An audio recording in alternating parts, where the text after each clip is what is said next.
Kasunod ng mga insidente ng pangungutong, may pantapat na programa ang gobyerno para makaiwas sa tukso ang mga traffic enforcer ng MMDA. Sumabak sila sa libreng training para sa pagsisimula ng dagdag na kabuhayan. May ulat on the spot si JP Soriano. JP! At Maris, libreng livelihood skills training ang pinagkakabalahan ng ating mga MMDA traffic enforcers kagaya ng ating nasa likuran bilang bahagi ng kanilang dagdag kabuhayan program at para na rin daw makaiwas dun sa temptasyon ng pangungutong. Sandaling iniwan ng ilang MMDA traffic enforcer at empleyado ng MMDA ang kalsada upang dumalo sa TESDA MMDA Tulong sa Kabuhayan Fair. Ang ilang MMDA traffic constable inabutan naming nag-aaral, maging barista. Gaya ng MMDA traffic enforcer na si William na plano raw magnegosyo kapag nakatapos na sa TESDA training. Hindi lang po sa pagtatraffic, meron pa kaming iba pang kakayahan na magagamit pa. Bukod sa barista training, tinuruan din ng mga taga-MMDA ng haircut at massage training, motorcycle repair training at iba pa.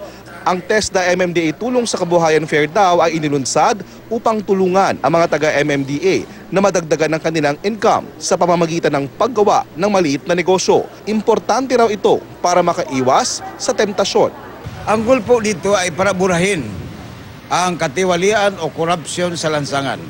Hindi naman daw problema ang schedule ng mga taga-MMDA dahil pwede raw i-timing ang TESDA training kapag day off nila o kapag weekend. Hindi ito limited sa enforcers, sa street sweepers. No? Yung kapatid, o asawa o anak nila, yun ang tina-target namin. No?